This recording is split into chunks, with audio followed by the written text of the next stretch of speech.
хамтын ажиллагааны гэрээг цуцлах тухай мэдээлэлд хариу өгсөн байна. Энэхүү хариу албан бичигт гэрээний хэрэгжил хангалттай хангалтгүй гэсэн дүгнэлтийг гэрээ байгуулсан хоёр тал үнэлж дүгнэх ёстой.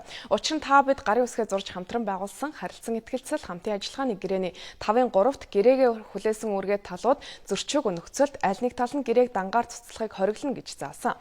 Гэтэл ардчилсан намын гүйцэтгэх зөвлөлөөс гэрээ цуцлах шийдвэрийг дангаар гаргаж энэ тухай үүргийг улсын хурал дахь ардчилсан намын бүлэгт өгснөөр харилцан итгэлцэл хамтын ажиллагааны гэрээ цуцлагдах болтой.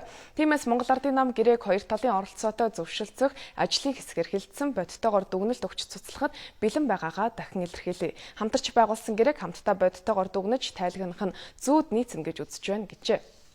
Улс төрийн хүрээнд дурнаж байгаа үйл явдлын мэдээлэл үргэлжилж байна. Улсын хурлын нэгдсэн чуулганаар эдийн засгийн ил тод байдлын тухай хуулийн төсөл мөн өршөөлийн хуулийг хэлэлцэж байна. Татвар хөрөнгөө нуусан иргэд аж ахуйн нэгжийг нэг удаа уучлах, бас эрүүгийн гэмт хэрэгт холбогдсон хүмүүсийг өршөөх хуулийн төслүүд дараагийн хэлэлцүүлэгт шилжлээ. Эдийн засгийн ил тод байдлын тухай хууль буюу татварын өршөөлийн хууль батлагдвал улс татварын бааз суурьа өргөтгөн далд эдийн засаг буурна. Харин далд байсан хөрөнгөө ил гаргаж ирсэн тохиолдолд мэдээллийг нь нууцлахгүй байх хэрэгтэй гэж зарим их хурлын гишүүд үзэж байна. Өршөөж болно. Тэгээд заавал нуух ямар шаардлагатай. Харин тэрийг ил тод хэлэх ёстой юм шүү. За энэ хүн ийм хэмжээний татварын орлогоо нуулсан. Гэхдээ энэ хуулийн дагуу ингээд өршөөж байгаа юм. Гэдгийг харин хэлэх ёстой юм биш үү? Татвар төлөгчд мэдээлэх ёстой юм биш үү? Энэ одоо Чингис Бондтой холбоотой ингээд баахан яриалах юм. Тэр чин тэр алан тушаалаар нь ингээд энэ хуулиндаа өөрөлдвөл тийм асуудал үүссэн байл, авирлын асуудал үүссэн байл гэж гасж шít. Тэгээд одоо Чингис Бондын санг хөдөл дээр бүтээн байгуулалт хийлээ. Энэ Монголын аж ахуйн нэгжүүд чинь 20 гаруй хувийн хүүтэй бүтээн байгуулалтын ажил эсвэл бизнесийн ажиллаа хийдэг. Гэхдээ хэн тэгээд нэг хөнгөлөлтөй зээл олгоход яагаад болдгоо юм? Маш олон аж ахуйн нэгж хамарсан юм байл шүү дээ. Эдийн засгийн ил тод байдлын тухай хууль батлагдвал татварын ерөнхий хууль нягтлан бодох бүртгэл авилгын эсрэг гэсэн 8 хуулийн үйлчлэх хүрээнд өөрчлөлт орох юм а. За эндээс авилгын эсрэг хуулинд заасан хөрөнгө орлогоо буруу мэдүүлсэн тохиолдолд яах вэ гэдэг маргаан гарч ирж байгаа юм а. Энэ 8 төрлийн татварын хууль дээр тоон дотор нэг үсэг зогсож байна. Энэ 4.1-7-д авилгын эсрэг хуулийг оруулж болохгүй. Авилгал авсан хүн бол нэг удаа биш байдгийг. Авилгал авч баяжаад одоо асар их баян болчихсон ийм хүмүүсийг бол энд хамруулахыг одоо хорих хэрэгтэй. Өршөө нууцлна гэдэг үл тийм муу зүйл биш. Ялангуяа иргэд олон түмний ард түмнээ жирийн иргэдийг бизнес эрхлэгчдийг өршөөж уучлна гэдэг бол муу зүйл биш. Эрх мэдэлтэй хүмүүсийг дарга нарыг өршөө нууцлна гэдэг бол хамгийн муу зүйл. Тэгэхээр энэ хуулийн дотроо эрх мэдэлтнүүд, ялангуяа улс төрийн албан тушаалтнууд, төрийн өндөр албан тушаалтнууд түүний гэр бүлийн хүмүүст энэ өршөөлийн хууль хамаарахгүй гэдэг заалт оруулж өгч болохгүй юу? Түүнээс гадна улсын хурал өршөөлийн хуулийг хаалттай хэлэлцэж байна. Монгол улс хамгийн сүүлд 2009 онд гэмт хэрэгтнүүдэд өршөөл үзүүлсэн. Одоо 8000 орчим хоригдол байгаа. Энэ бол өндөр тоо гэж үздэг байна. Өршөөлийн хуультай холбоотой мэдээллүүд нууц байх ёстой учраас улсын хурал хаалттай хэлэлцэж байгаа. За ямар ч байсан зуны дулаан улиралд багтаагаад энэ хууль батлагдах ёстой гэсэн нийтлэг байр суурьтай байгаа юм байна. 2-4 мянган хоригдол бол одоо бас өршөөгдөх бах. Гэхдээ нийтдээ 8 мянган хоригдол тодорхой их баг хэмжээгээр бол бас тэр хоригдж байгаа хугацаанд нь тийм ээ ялын байдалд нь бас зохион хэмжээгээр өөрчлөлт орох хаа гэсэн юм бодолтой. За улсын хурлын ээлжид бус чуулганаар хилцэж байгаа хуулийн төслүүд дээр улсын хурлын холбогдох байнгын хороод хилцүүлэг хөрвүүлжлүүлж байна. Энэ хуулийн 4.1.3 заасан ангиллын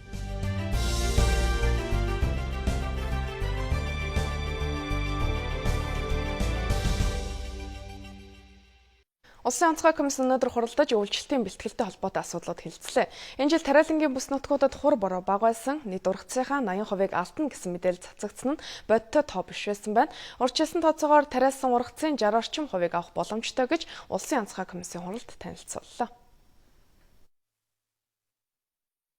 Энэ жил 350 мянга орчим га газарт тариалт хийсэн Увс Хинтийн аймагуд бороо хур хамгийн бага орсон бүс нутагт орж байгаа юм а. Нийт ургацынхаа 30% алдах дүн мэдээтэй. Харин газар тариалангийн гол бүс нутгууд болох Сэлэнг, Төв, Булган аймаг харьцангуй сайн байгаа юм байна. 65 орчим хувийн ургац авна гэж тооцжээ. Энэ бол урьдчилсан дүн. За шинэ ургацаа хурааж автал гурилын үйлдвэрүүдч зохих нөөцтэй байгаа гэж өнөөдөр мэдээллээ. Одоо тариалан эрхлэлтэй эмчиг санд нөөцлсөн болон гурилын үйлдвэрүүдэд байгаа одоо нөөцөө тооцоолох юм бол 10 сарын 20-10 сарын одоо сүүл хүртэл бол нөөц байна. Тэгэхээр ямар ч хэлсэн ургацтай бол хөрөх хэмжээний бол нөөц бол гурилын нөөц бол байгаа. 5-6 дугаар сард цаг агаарын мэдээ буруу зөрүү гарсан. Энэ нь газар тариалангийн үйлдвэрлэлд эрхэлж байгаа хүмүүст ч төөрөгдөл үүсгэсэн гэдэг асуудал гарсан юм. За ус цагуур орчны шинжилгээний хүрээлэнгээс энэ талаар онцгой комисс тодруулах хийлээ. Байгаль нуур байж гин энэ урдын хэсэг нь бол манай нутаг байж гин. Энэ дээр бол одоо бидний ярьдгаар бол энэ өндрийн ийм хориг гүвээ үүсчихсэн. Гүвээ үүсдэггүй бол үүсээгүй үед бол ингээд баруун талаасаа зүүн тишийг бол ингээд шилжилт явагдаад тэгэл халах үедээ халаад халсан ч гэсэн 2-3 хоног болоод тэгээд дараа нь бол бороогоо ороод дараагийн юун дээр бол халт үүсээд ингээд процесс явагдаад идэгсэн чинь энэ жилийн хувьд бол 6 сарын үндсэндээ 12-наас хойш 22-ны хүртэлх 10 хоногт бол энэ Монголын нутаг дээр ингэж их даралтай орон өсөж. Өөрөөр хэлбэл эрсдэл сургамж байсаар байгаа гэдгийг цагуурын зарим өөрчлөлтүүд харуулж байна. За энэ жил ургацаа 100% авч чадахгүй. Тийм учраас гурилын үн ямар байх вэ гэдэг хүлээлт байгаа. Гурилын үн тогтворжуулах дэд хөтөлбөрийн хүрээнд 57 орчим тэрбум төгрөгийн зээлийг 14 гурилын үйлдвэрт олгоод байгаа. За эх 9 дугаар сарын 1 хүртэл 1-р гурилын үнийг 850-аас 950 төгрөгөөс одоо дээшгүй үнээр хэрэглэгчдэд борлуулахар заасан. За гурилын үйлдвэрүүд гэрээний дагуу биелүүлэн ажиллаж байгаа гэж мэдээллээ. Түүнээс гадна гэрээг сунгаснаар цаашдаа гурилын үн нэмэгдэхгүй байх боломжтой гэж салбарын яам үзэж байгаа юм байна. Энэ зүүн ихэнх нутгаар гантай байгаа учраас үйлчлэлтэнд анхаарч өв садлангаа бэлтгэхийн хажуугаар малын тэжээлийн нөөцөөч хяналтанд авах шаардлага үүснийг Хүнсгэдэн аж ахуйн яамнаас мэдээллээ. Тиймээс дараа сараас 3 дугаар сар хүртэл хэвийн экспортыг бүрэн зогсоохоор шийджээ. Хур бороо оройтож орсон хадлан тариа тааруу гарсан учраас өнөө жил өмнөх жилүүдийнхээс илүү чармааж үйлчлэлтэндөө бэлтгэх хэрэгтэйг хаана ярьж байна.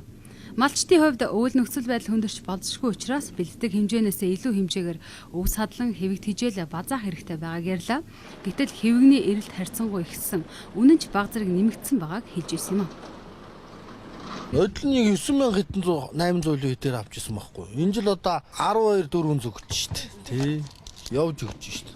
Ер нь зөв олдсон хэр байх шиг байна. Олдож хавар штт. Би сая яваад ирсэн чи олдохгүй ч маргааш өглөө аваад авч. Олдох юм уу? Хотод орж ирээд тэжээл ингээ авах гэдэг яхад чи энэ алтан тариа дээр ирэхэд чинь хийг байхгүй өглөө ишт ингээд хүмүүс нь авцсан гэд ямар ч олдцоо байхгүй. Тэгээ 12,500 гар олдно гэж байна. Их чин дээр бол чэнжүүд бол 13,000-аар зарагдчихэв.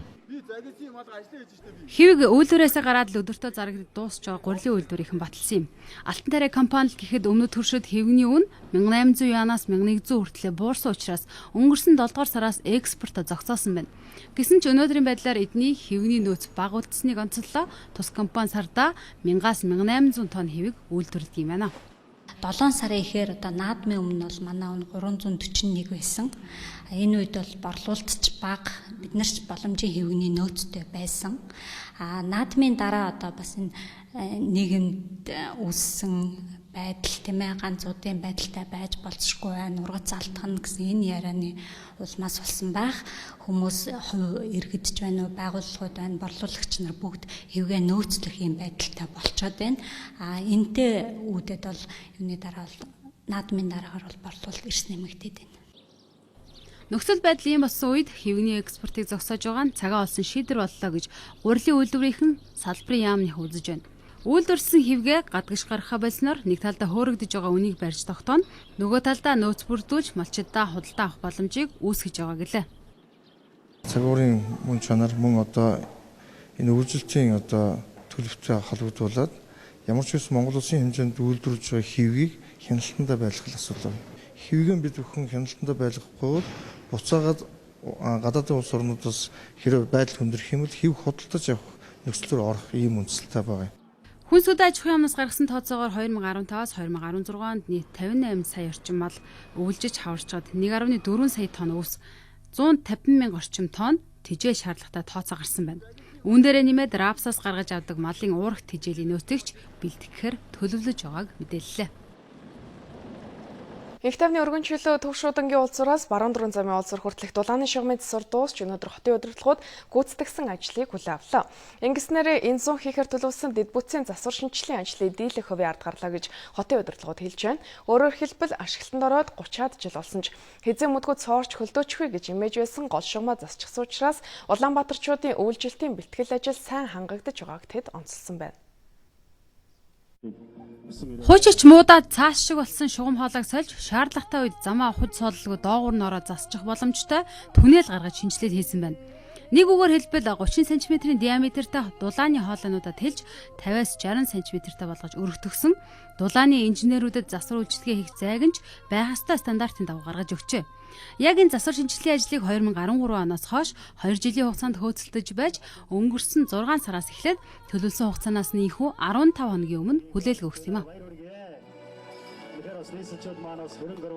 Төв шуудангаас дараамын театр хүртэлх шугам хоолой маань хагас нэвтрэх шугам буюу хүн явах боломжгүй байсан. Энийг бид бүрэн нэвтрэх сувагт оруулаад тэр доторх засвар үйлчлэг хийхэд ерөөсөө зам тал байгуулан зүлэгт ногоон байгууламжийг эвдгээргүй зөвхөн худгийн байгууламжаар орж шугам хоолойн засвар үйлчлэгийг хийх зорилтоор шинжилгээ өөрчилсөн байгаа. Одоо дулаан хангамжид ер нь хүндрэлтэй болж гисэн байсан.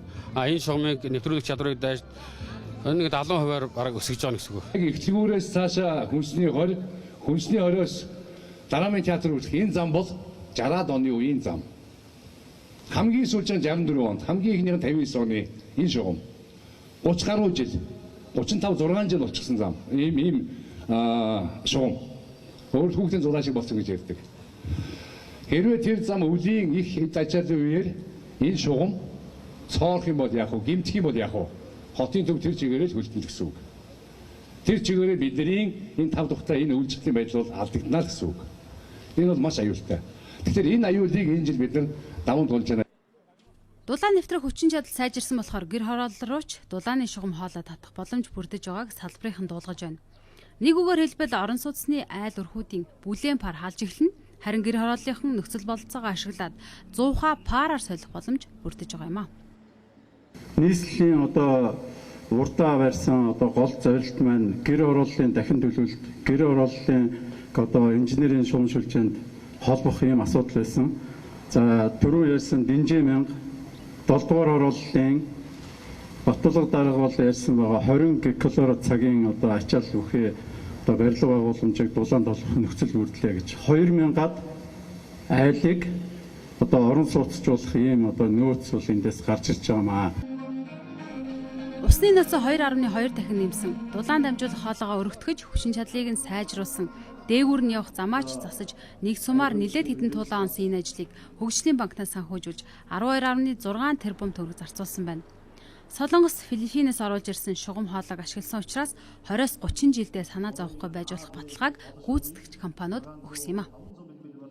За их дэлгүүр төв шуудаа орчмын дулааны гол шугамыг ийхүү өргөтгснөөр айл өрхүүдийн дулааны нэвтрэх чадвар хангамж 50%-аар нэмэгдэнэ гэдгийг хэлж байгаа юм. За дээрэс нь энэ замыг яг стандартын дагуу баригдсан учраас эх сараас эхлээд явах угсраа автобуснуудад ямар ч асуудал үүсэхгүй төгжрлийн асуудлыг бас давхар шийдсэн гэдэг баяртай мэдээг хэлж байгаа юм а. Тэр дэлхийн тасгийн Монгол төмнийхээ нүүрээр явуулсан Лиз Улаанбаатар улаан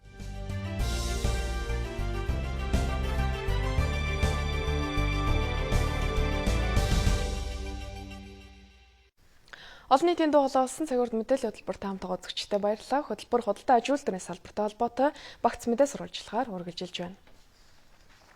Манай улс Япон улстай эдийн засгийн түншлэлийн гэрээ хийсэн. Японы талаас манай хүнс хөдөө аж ахуйн салбарыг ихээхэн сонирхож байгаа. Жишээ нь гурвалжин будааг Монгол орнд тарж өөрийнхөө зах зээлд гаргах боломж байгааг тэд хэлж байлаа. Хоёр улсын харилцан ашигтай ажиллах нэг чухал жишээ бол гурвалжин будааны тариалт болон нийлүүлэлт. Бүгд найрамдах хятад ард улс өвөр Монголын нутагт их хэмжээний гурвалжин будаа тарьж Япон руу экспортлдог. Үүнийг судалсан Монгол-Японы бизнес эрхлэгчид 2013 оноос эхлэн Дорногов аймагт гурвалжин будаа тарих туршилт хийж эхэлсэн. Туршилт амжилттай болсон учраас Японы Шизуока мужийн захирагч хүнс хөдөө аж ахуйн яамтай хамтарч ажиллах санал бичигт гарын үсэг зурлаа. Энэ хэлцээрийг байгуулсан Япон улсын Шизуока мужийн 3 сая 700 мянган иргэний өмнөөс баяртай байгаагаа илэрхийлье.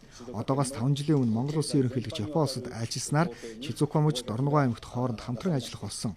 Хоёр га талбайд бид хамтран гурвалжин будаа тарьж энэ нь боломжтой болохыг баталсан. Бид энэ чиглэлээр өнөөдөр Монгол улсын засгийн газартай хамтран ажиллах болсондоо баяртай байна. Тэд мөн аж үйлдвэрийн салбарт хамтарч ажиллахаар болсон. Өнгөрсөн сард аж үйлдвэрийн сайд Япон улсад айлчлаж хоёр улсын эдийн засгийн түншлийг ахиулах тодорхой асуудлуудыг хэлэлцсэн байгаа. Тухайлбал манай улсын бизнес эрхлэгчид Япон руу татврын хөнгөлөлтөөр бараа бүтээгдэхүүн гаргах боломжтой болсон. Гэхдээ ямар төрлийн бараа бүтээгдэхүүнийг татвараас чөлөөлөх вэ гэдэг дээр хоёр тал хараахан тохиролцоог байна. Хоёр улсын хамтарсан ажлын хэсэг байгуулж энэ асуудлыг эцэслэн шийдэхэр болжээ. Цаашдаа та бүхэн бас Монголын зах зээлд орж Япон улсын тоног төхөөрөмжийг нийлүүлэх, хөрөнгө оруулалтыг хийх, Монгол улсаас Монгол улсын түүхийдээр тулгуурласан бүтээн аж ахуйн бүтээгдэхүүнээр тулгуурласан энэ бараа бүтээгдэхүүний экспортыг өөрийнхөө мужид тэр дундаа бас Япон улсад нийлүүлэх энэ том сонирхол дээр бидний харилцан ашигтай сонирхол нийцнэ гэдэгт би итгэж байгаа. Энэ амраас эхлэн Япон руу татваргүй бараа бүтээгдэхүүн нийлүүлэх хүлээлт бидэнд байгаа. Хоёр тал эхний удаад хүнс хөдөө аж ахуйн салбарт хамтрахаар тохиролцож байна. Энэ чиглэлээр удахгүй хүнс хөдөө аж ахуйн яамн дээр Монгол-Японы бизнес эрхлэгчдийн уулзалт болно. Эндээс тодорхой шийдэл гарна гэж албаны хүмүүс үзэж байна. Японы тал манай улстай засгийн газрын төвшөнд хамтран ажиллахаас гадна хот дүүргийн хэмжээнд ч мөн сайн харилцааг өргөжүүлэхийг зорж байна. Тус улсын Изунокуни хот сонгон найрхан дүүрэгтэй боловсрал хөдөө аж ахуйн салбарт хамтран ажиллахаар болж үүнийг баталгаажуулах баримт бичигт өнөөдөр гарын үсэг зурлаа. Япон улсаас манай улсад үзүүлж байгаа тусламж дэмжлэг нь ихэвчлэн боловсролын салбар руу чиглэж ирсэн. Изунокуни хотын дарга хамгийн түрүүнд сонгон найрхан дүүргийн хүүхэд залуусын боловсролд анхаарал хандуулахаа илэрхийлж байна. Бид Монгол дахь боловсролын салбарын хамтын ажиллагаагаа өнгөрсөн жил эхлүүлж Дорногов аймгийн Ахлах ангийн 100-аад сурагчийг мужидаа хүлээн авч байсан. Яг үүнтэй адил ойрын хугацаанд сонгон найрхан дүүргийн олон хүүхдийг хоттоо сургаж бас харилцсан сурагч оюутан солилцоог эхлүүлнэ.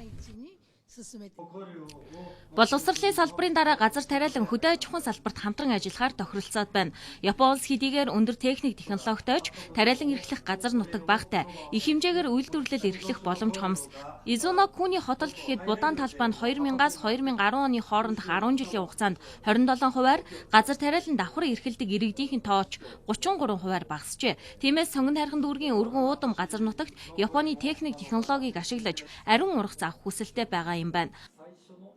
Хуучнаар барьцааны сангийн аж ахуй 21-р хороонд бол эрчимсэн мал аж ахуй, эрчимсэн газар тариалангийн чиглэлийн бол хамтарч ажилладаг. Эх жилээс бол бас технологи дэвшилт технологиг оруулж ирж нэг гаагаас авах ургацын хэмжээ, за мөн нарийн ногооны төрөл бүрийн тармил ургамлуудыг бас ирж ургуулъя. За мөн сүүн бүтээгдэхүүнийг үйлдвэрлэх талаар бол шинэ технологиг оруулж ирэх гэсэн ийм гэрэл зурагдал хийгдлээ.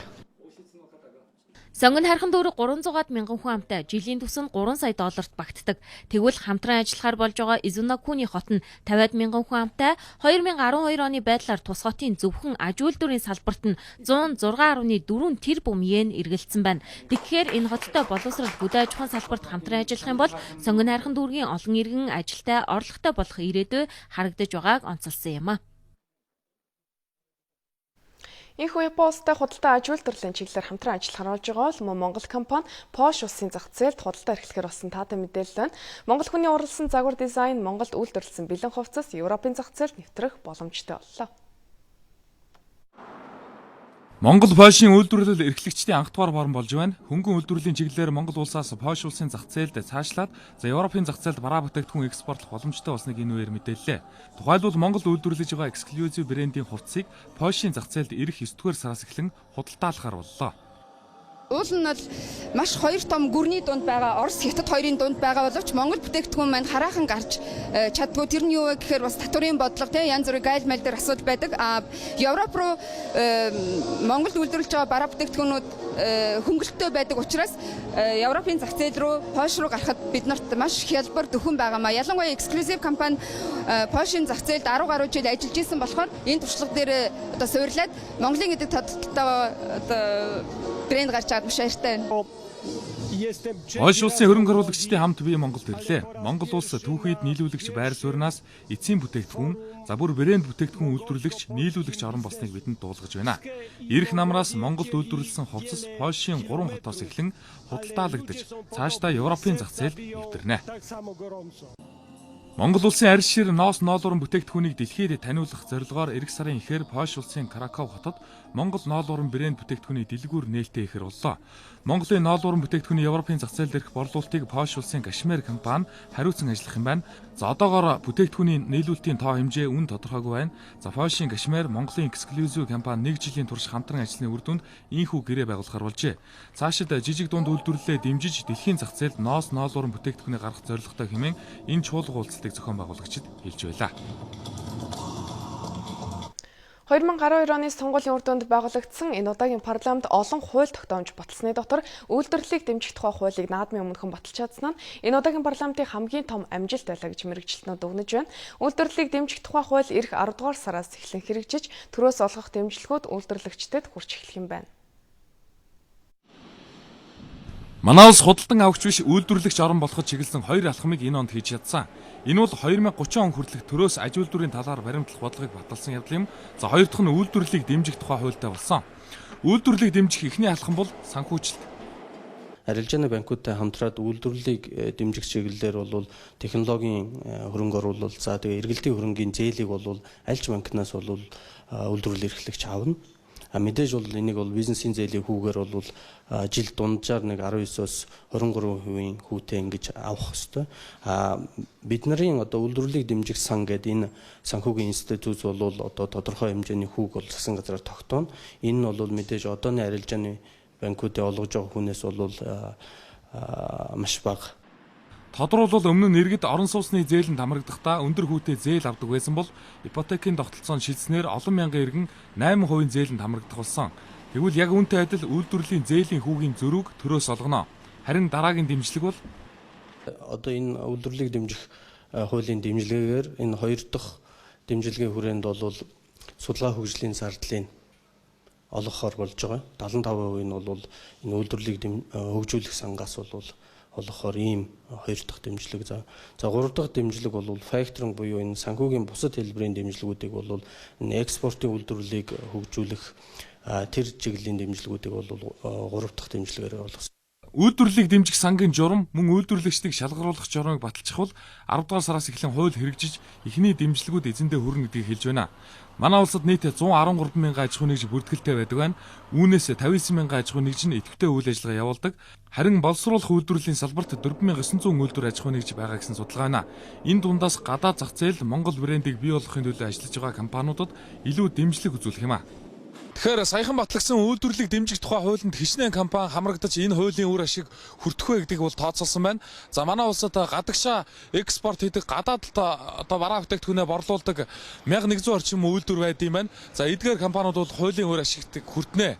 За дээрэс нь үйлдвэрлэлийг дэмжих тухай хууль батлагдсанаар дагаж хэд хэдэн хуулинд өөрчлөлт орж байгаа. Тухайлбал тендерийн тухай хуулинд өөрчлөлт орсноор төрийн бүх байгууллага аливаа бараа бүтээгдэхүүн тендер зарлахдаа үндэсний үйлдвэрлэлийн бараа бүтээгдэхүүнийг худалдаж авах ёстой гэснийг бол хуульчилсан байна. Тендерийн тухай хууль өөрчлөлт орж байгаатай холбогдуулан аж үйлдвэрийн сайд нийслэл болон 21 аймаг 330 сумын засаг даргатай гэрээ байгуулахар болжээ. Гэрээнд аливаа тендерт 100% үндэсний үйлдвэрийн бараа бүтээгдэхүүн худалдаж авах шаардлагыг тусгасан юм байна. За мөн үйлдвэрлэлийг дэмжих тухай хуулийг дагаад нэмэн үртгийн албан татварын тухай хуульд малын гаралтай аливаа төвхүүдийг түүхийгээр нь экспортлбол 10% татвар авах. Эцсийн бүтээгдэхүүн болгон гаргавал татвараас чөлөөлөх өөрчлөлт оруулжээ. Бас нэг гол томоохон өөрчлөлт бол дотооддоо үйлдвэрлэж байгаач гаднаас импортлсоор байдаг 750 гаруй нэр төрлийн бараа бий. Тэгвэл үүний гайлын тарифыг нэмэгдүүлэхээр болсон байна. Манай улсад барилга бүтээн байгуулалтын ажил өрнөхийн хэрээр модон эдлийн хэрэгцээ жилээс жилд нэмэгдэж байгаа. Энэ хэрэгцээгээ бид урд хөршийн чанар муутай наамал хавтан эсвэл нийт газар нутгийнхаа 8% нь л оршдог ойн сангаас бэлтгэсэн модоор хангаж байна. Дэлхийн хамгийн их ойн сантай Оросын холбооны улстай манай улс хэл залгаа оршдог учраас модны хэрэглээгээ импортоор хангаж дотооддоо сайн чанарын модон эдлэл үйлдвэрлэх бүрэн боломж байгаа юм а. Ингийн тулд мод импортлагч аж ахуй нэгжүүдэд чадварчуулахад анхаарах хэрэгтэй байгааг үйлдвэрлэгчид хэлж байлаа. Жилдээ 30 мянган орчим айлын орон сууц шинээр ашиглалтанд орж байна. Энэ айлууд бүгд л тавилга хийлгэж байгаа. Мөн нийслэлд 15 мянган га газрыг гэр бүлийн хэрэгцээний зорилтоор өмчлүүлэх хөтөлбөр хэрэгжээд явж байна. Энд ч мөн хашаа байшин тавилга хийхэд модны хэрэгцээ гарч байна.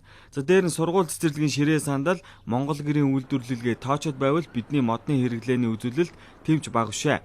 Энэ их модны хэрэглээг бид дотоодоос анх боломжгүй. Тиймээс хойд төршөөсөө сайн чанарын мод импортлож, модын эдлийн үйлдвэрлэлд нийлүүлэхийг төрөөс дэмжих бодлого баримталж байгаа. 2013 онд улсын хурал импортоор орж ирж байгаа модны гайл болон нэгдсэн үртгийн албан татварыг чөлөөлөх шийдвэр гаргасан. Үүний үр дүн хэрхэн гарсныг салбарын яамнаас ингэж дүгнэж байна. Хууль баталж явах үеийг өнөөдрийн мөн үетэй харьцуулахад 20 дахин нэмэгдсэн байгаа. Өөрөөр хэлбэл одоо хууль гарч явах үе 5.9 мянган шометр мод хэлээр орж ирж ирсэн бол өнөөдөр 120 гаруй мянган шометр мод орж ирсэн. Нэг жилийн хугацаанд. Энэ бол 14 он. Тий яг 14 оны эц 13 оны эцтэй харьцуулахад гэсэн үг шүү дээ. Татвар болон хуулийн орчинг сайжрууллаа гэд мод импортлагч аж ахуйн нэгжүүдийн эдийн засгийн хувьд дэмжиж чадахжуулахгүй бол энд бизнесийн орчин үүсэх боломжгүй гэж аж ахуйн нэгжүүдийн төлөөлөл хэлж байна. Учир нь Оросууд дор хаяж 7 хоногт нэг вагон мод ав гэсэн шаардлага тавьдагч Монголд ийм хэмжээний модыг тогтмол оруулж ирэх чадвартай аж ахуйн нэгж байдаггүй байна. Хятадын бизнесчид тэр үчин урдчил төлөөд урдчил гэрээ хийгээд уян сангаас авах модныхаа хэмжээ дамжаа хөтөл тохироод ингээд хийгээд болдог байхгүй. Харин манайхан бол ерөөсөө л жоохон хэмжээний 1-2 вагон мод авъя гэдэг тэр үчин ямар ч тэдний бодлогод нийцэх зүйл биш. Манай аж ахуйн нэгжүүдэд улсын хурлын байгаль орчны байнгын хорооноос тогтоол гараад 3 жил болж байна. Хөнгөлтэй зээл олгоё гэдэг. Мод бол том үйлдвэрлэл, их мөнгөний эргэлттэй бизнес. Хятад бол энэ боломжийг маш сайн ашигладаг. Тэд аж ахуйн нэгжүүдтэй урт хугацааны хүүг үзээд олгож, манай улсын нутгаар дамжуулан Сибирээс асар их хэмжээний мод худалдаа авч байна. Үүгээрээ байшин барилга, тавилга зэрэг эцсийн бүтээгдэхүүн хийж дэлхийн нийтийг хангаж асар их ашиг олж чадаж байна. Түүхийн эдэн бэлэн, дотоод гадаадд зах зээл нь бэлэн байгаа энэ тохиолдолд модын эдлийн үйлдвэрлэл манай аж ахуйн нэгжүүдэд бизнесийн том боломж гэж харагдаж байгаамаа. Амьдрал нийцдэггүй бас хэрэгждэггүй хуулиудын нэг бол барилгын тухай хууль гэдгийг иргэд хэлж байна. Бид барилгын баталгаа тухгацаатай холбоотой асуудлыг нуудаад хөндлөө. Барилгын баталгаа тухгацаа гэж юу хэлдэг? Шинэ орон сууцнд хэдэн жилийн баталгаа тухгацаа өгдөг. Энэ хугацаанд гарсан альва эвдрэл гэмтлийг хэн төлж барагдуулах ёстой зэрэг асуудлыг хэрэглэгчид төдийлөн анзаардаг байгаас өөрсдөө хохирдог болохыг албаныхан онцолж байгаа юм а. Үзэгч та гар утас эсвэл телевиз, компьютер зэрэг бараа худалдан авахд баталгаа хугацаатай байдгийг мэднэ. Хэрэв баталгаа хугацаанд эвдрэл гэмтэл гарвал үн төлбөргүй засвалдаг. Тэгвэл орон сууц худалдан авахд 3 жилийн баталгаа хугацаатай энэ баталгааны хугацаанд гарсан аливаа асуудлыг тухайн барилгын компани бүрэн хариуцах ёстойг хуулин заасан байдаг. Барилгын чанар баталгаа хугацаанд хүрч байна уу? Энэ хугацаанд үн төлбөргүй засвуулж чадаж байна уу гэдгийг иргэдээс тодорхойллоо. Одоо 2013 оноос 3 дахь жилээ үзэж байна. Ер нь тохимотой л амьдарч байгаа бид нар тий. За хамгийн гол хэцүү нь юу гэхээр манай байр бол төвийн дулаанд холбогддог. Хүүт устай бойлороор халдаг. Тийм болохоор барилгын баталгаа хугацаа гэдэг юм бол энд бол яриад хэрэг байхгүй. Одоо зөвхөн хан маныг харалдаг, гадна талх нь бол юм болцсон. Дотор нь орох юм бол бүр хачин юмнууд гарч ирнэ. Чанарын хувьд тэгээд нөгөө түрүү мураа сан тэнэг өнхөр юм. Би л одоо хувьд тэр одоо угаалтуур тэр солилоо шүү дээ. Нойл өөргөө мөнгөөр түрүү нойл мойл ингээд бүгдөө тэр би өөрөө солил тавьсан бүгдийг. Компанид хандчихсан. Хандсан. Тэгээд бид нар хөрөнгө байхгүй, солих юм байхгүй, мөнгө байхгүй. Хэрэглэгчийн гомдлог зэрүүл энэ жил одоо 1500-аад хэрэглэгчийн зөвхөн барилгатай холбоотой гомдол ирсэн байна. Энэ бол одоо бас би давхарцсан доогоор хэлж байгаа. Энийг ингээд үржүүлээд үзэх юм бол ер нь 5-6 мянган хэрэглэгч цаана одоо хохирсон байна гэсэн ийм дүгнэлт гарч байгаа. Зөвхөн гомдол гаргасан тоо. Тийм, зөвхөн гомдол гаргасан тоо. Барилгын баталгаа хугацааны 3 жилээч даахгүй чанаргүй барилга олширч байгаа нь хууль эрхсэн орчинтой холбоотой гэдгийг албаныхан хэлж байна. Орон сууц бол насан туршийн хэрэглээ. Иймд барилгын баталгаа хугацааг уртасгах, за энэ хугацаанд бүх хариуцлагыг барилгын компани 100% хариуцах асуудлыг шинэ хуулийн төсөлд тусгаж байгаа юм байна. 3 жилийн баталгаа гэдэг зүйлийг бол одоо бид нар бол өөрчлөөд энэ 3 жилийн баталгаа бол яг барилгын дотоод засал чимэглэлд хамаарч эхэлж байгаа. Сантехникийнх нь одоо хоолой, сантехникийн инженерийнх нь одоо тоног төхөөрөмжүүд рүү хамааруулж хэлж байгаа юм. Барилгын эдлэгээний хугацаа гэдэг бид нар шинэ ойлголтыг оруулж ирж байгаа. Энэ дээрээ болохоор модон барилгын хувьд бол 40 жил, Бетон одоо барилга, төмөр хийцтэй барилгуудын хувьд бол 50-60 жил болгож өгч байгаа. За мөн барилгын тухай хуулийн шийдсэн найруулгад тухайн орон худалдан авах гэрээнд анх худалдаалахдаа ямар байсныг илтгэх барилгын сурчилгаа, өнгө үзэмж бүхий зургийг авсаргах, энэ нь дараа нь ямар нэг асуудал гарсан үед шүүхэд хандвал гэрээний салшгүй хэсэг болж орох боломжийг тусгасан байна.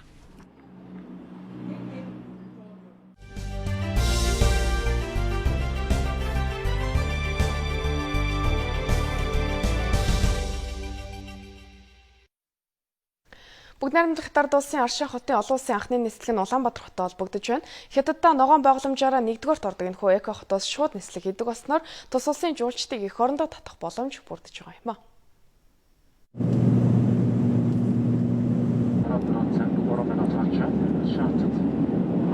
Бүгд найрамдах Хятад ард улсын дарга Ши Цзиньпин өнгөрсөн жил Аршин хотод ажиллахдаа энэ бол Хятад улсын аялал жуулчлалын гол хэсэг юм а гэж хэлсэн. Тэгвэл жилийн дараа хамгийн анхны олон улсын нислэг нь Улаанбаатар хотоос энэхүү хийглээ. За Аршин хот дотоодын 3 сая орчим жуулчныг бол жилдээ хүлээн авдаг. Эргээд бид эдгээр жуулчныг эх орондоо татах боломж энэхүү бүрдэж байгаа юм а.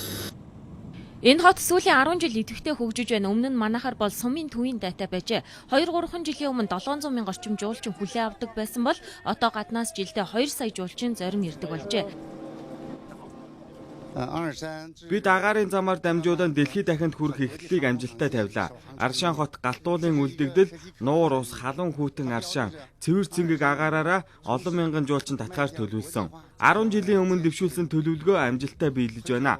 Биднийг зорин ирсэн 5 сая жуулчин Монголыг зорих боломж нээлттэй боллоо. Энэ бол хоёр хотын эдийн засагт үр өгөөжтэй түүхэн үйл явдал болж байна.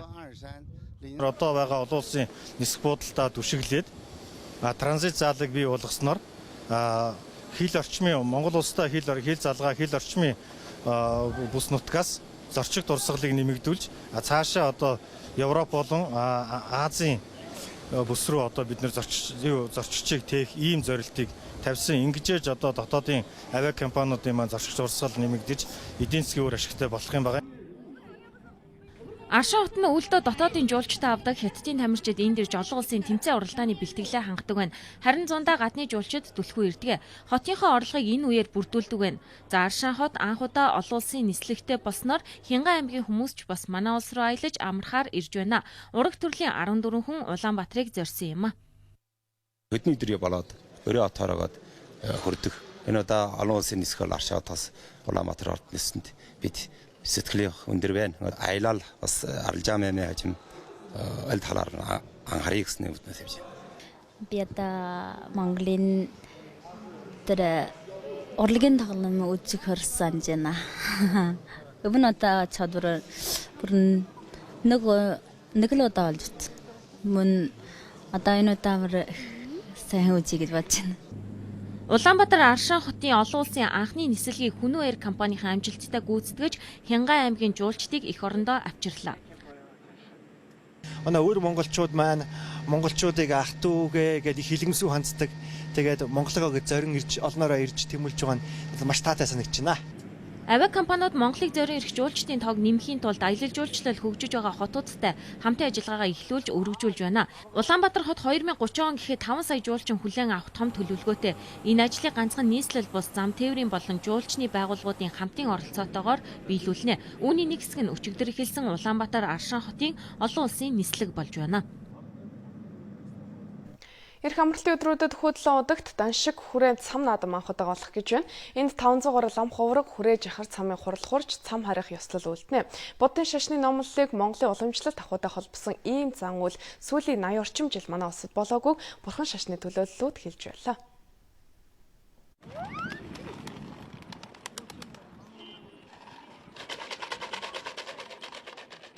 Бидний сайн мэдих сэрэлтгэнүүдээр сор залах ёслол болж монголчуудыг мухар сүсэгт хитрхи автсан мэтээр үзүүлдэг. Эндээс эхлээд бид сор залах, цам харих ёслолын тухай буруу ойлголттой болсныг лам нар хэлж байна. Гэтэл 1900-аад оны ихэнх үед цам харих ёслолыг гадна дотны жуулчид их ирж үздэг байжээ. Угтаа монголчуудын хувьд төрийг дэвштгэх, муу үл хэргийг номогдох зан үйл хэмээн ихэд хүндэтгэн үздэг байсан байна. Ерөөсөө нийт монголчуудынхаа төлөө тэрнээс гадна бас Монголынхаа энэ их том өв соёл, бурхны шашин энэ бүгдийг бол ард түмэндээ таниулахаас гадна дэлхийн ард түмэнд одоо таниулах ийм одоо холыг харсан ийм бодлого явагдчих. Энэ арга хэмжээний хүрээнд энийг бол эхлүүлж байгаа юм. 1930-аад оны үед Франц, Английн жуулчид зөвхөн цам харих ёслыг үзэх гэж Монголд ирж байсан тухай тэмдэглэл архив ерөнхий газарт байдгийн байна. Оросын цагаан хаан л гэхэд манай улсад ийм зан үйл болдгийг мэдээд өөрийн улсаас тусгайлан өргөл барьц гаргаж цам харих ёслыг нийслэл хүрээнд зохион байгуулж байжээ. Энэ бол Монголын цам харих ёслол өвөрмөгт сонин давтагдшгүй зүйл байсны баталгаа гэж байна. Хүрээ цам жахар цамын хурд бол Монголд анх хадаан үүссэн түүх нь бол 1818 онд анх их хүрээнд гарсан байлаа. Энэ бол одоо халахын их хөг жавзан дам 5 дугаар дүрийн жавзан дам хотгтын үед юм байна лээ. За энэ үеэс хойш бол Монгол нутагт бол энэ жахар цам гэдэг энэ одоо сайхан нэг талаас шашны 10 ухааны одоо тэр бүжиг найрууллын ухааны тийм одоо зүйл юм байна. Жахрын хүрээ цам бол их нарийн одоо дигж аягта. Тэгээд хамгийн гол нь бол ерөөсөө гүрний их том засал юм байна гэдгийг бол ард нийтэд бас хэлэх зүйтэй баха. Хүрээ жахар цамын хурал хурж цам харих ёслол зуны сүүл сарын 9-нд болдог байсан. Энэ уламжлалын дагуу ирэх амралтын өдрүүдэд Даншиг хүрээ цам наадмыг зохион байгуулахар болсон. Даншиг наадмын нийт 45 цам буюу 45 бурхны дүр гарч зан үлгүүлдэн тэдний баг өмсгөлийг жил гарын хугацаанд бэлдэж засварласан байна.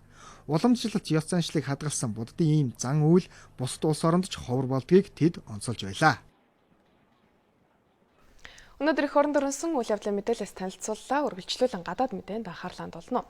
Сэтгүүлчдийг улсын нууц задруулж уран тэрсэлсэн хэрэгээр эрүү үсгэн шалгаж эхэлснээс үүдсэн шууганаас болоод Германы ерөнхий прокурор Харальд Рангийг албан тушаалаас нь огцруулад байна. Хэвлэлийн эрхчлөлөө бол нийт тэргуунд тавигдаж ирсэн тимч байх ёстой хэмээн сэтгүүлчдийг өмгөөлжсэн Германы хууль зүйн сайд Хайко Маас түүнийг огцруулах саналыг ерөнхийлөгчөд өргөн барьсан байна. Германы хэвлэлүүд хууль зүйн сайд болоод ерөнхий прокурорын хооронд сүүлийн хоногт дэгдээд байгаа маргааныг ийм маягаар эцэслэгээр шийдэж хэмээн тодорхойлон бичиж байна. Өнгөрсөн 7 хоногт Германы ерөнхий прокурор Netz Politik сайтын сэтгүүлчдэд эрүү үсгэн мөрдөн шалгах шийдвэрийг гаргасан юм. За сэтгүүлчид Германы тусгай албадын олон нийтийн сүлжээний хэрэглэгчдийг тагнаж мөрдөх тухай үндсэн хуулийг хамгаалах яамны нууц баримтуудыг нийтлэлдээ ашигласантай холбоотойгоор дээрх шийдвэрийг гаргасан юм. За түүнчлэн ерөнхий прокурор хууль зүйн сайдыг улс төрийн дарамт шахалт үзүүлж сэтгүүлчдийг мөрдөн шалгахаа зогсоохыг шаардаж байсан хэмээн мэдэгдэж байсан юм а. Ерөнхий прокурор Харальд Ранг хүлээн зөвшөөрөх аргагүй хууль зүйн яамтай холбоотой олон нийтийг төөрөгдөлд оруулах мэдээлэл хийсэн. Түүнд итгэхийн арга алга. Тиймээс би холбооны канцлертай зөвшөөрсөний дагуу ерөнхий прокурорын албан тушаалаас нь огцруулах хүсэлтэй ерөнхийлөгчид өнөөдөр өргөн бариад байна. Мөн түүний оронд Мюнхний холбооны прокурор Питер Франкийг томилох санал тавилаа. Үндсэн хуулийг хамгаалах яам буюу BFV-ийн тэргүүн Хан Георг Маас нь сайтын нийтлэлдээ тусгай албадынхны арга барилын тухай нууц баримтуудыг дэлгэсэн хэмээн сэтгүүлчдийн эсрэг анх гомдол гаргасан юм. За Netz Politik сайтын тухайд 2002 онд байгуулагдсан бөгөөд олон улсын хэл хязгааргүй сурвалжлагчид байгууллагын шагналыг хүртэж байсан. За Германд хамгийн их хандлттай сайт юм байна. Харин улсын нууц задруулсан хэрэгээр сэтгүүлчдийг буруутгаж исэн тохиолдол Германд хамгийн сүүлд 1962 онд гарч байсан юм.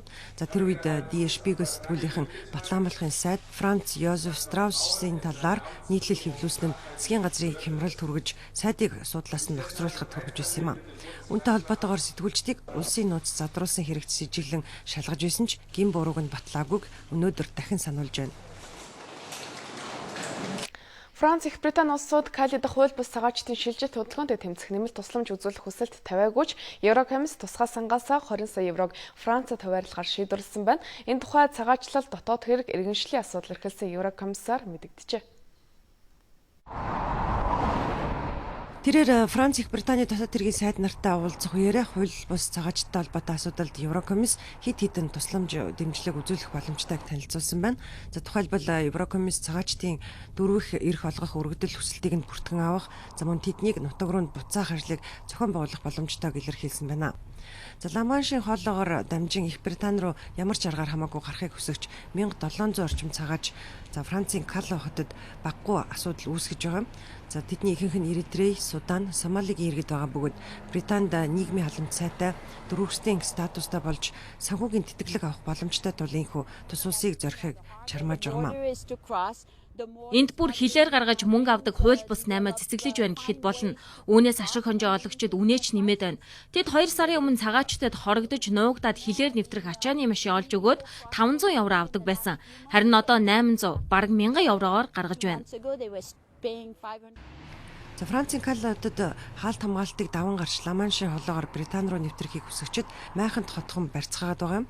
За цагаачид машин гал тэргэнд суухыг чармахаас гадна тус холоогоор алхаад жолов Британд хүрэхийг чармааж байна. За тэднийг зогсоох гэсэн цагдаа нар болоод цагаачдын хооронд мөргөлдөөн гарах нь илбэг болоод байна. За сүүлийн хэд хоног цагдаа нар 700 гаруй цагаачийг баривчилж саадуулж байна. Каллодод 120 хүний бүрэлдэхүүнтэй цагдаагийн 2 ангийг нэмэлтээр илгээгээд байгаа ч хүч нь дутмаг хэвээр байгаа юм байна. Өмнөд Хятадын тэнгистэй газар нутгийн маргаантай асуудлыг зүүн өмнөд Азийн улс орнуудын холбоо буюу ASEAN-ы гишүүн орны гадаад хэргийн сайд нар Малайзийн нийслэл хотноо хэлэлцэж байна. Өчигдрийн уулзалтаар Spratly бүлэг арлын орчимд Хятад улс хиймэл арал байгуулах ажлаа идэвхжүүлсэнтэй холбоотой асуудлыг 10 орны сайд нар хэлэлцжээ. Харин өнөөдөр Америкийн нэгдсэн улс Хятадын албан ёсны төлөөлөгчид тэдэнтэй нэгдэж харилцан байр суурьаа солилцсон хамтарсан мэдээлэл гаргахаар төлөөлөж байгаа юм байна. За Хятад, Филиппин, Малайз, Тайвань, Бруней улсуудын хооронд өмнөд Хятадын тэнгис дэх Spratly бүлэг арлуудын эзэмшлийн төлөө маргаан үүснээс хойш багагүй хугацаа өнгөрч байгаа. За гэвч Хятад улс энэ арлуудын орчимд хиймэл арлууд байгуулж ирснээр маргаан улам дэврэх болсон. За тиймээс ч Малайз дахь уулзалтын үеэр Филиппин улс Хятадын энэ үйл ажиллагааг буруушааж байгаагаа хамтарсан мэдээлэлтэд оруулж өгөх санал санаачлаг гаргасан байна. За гэхдээ Хятадтай илүү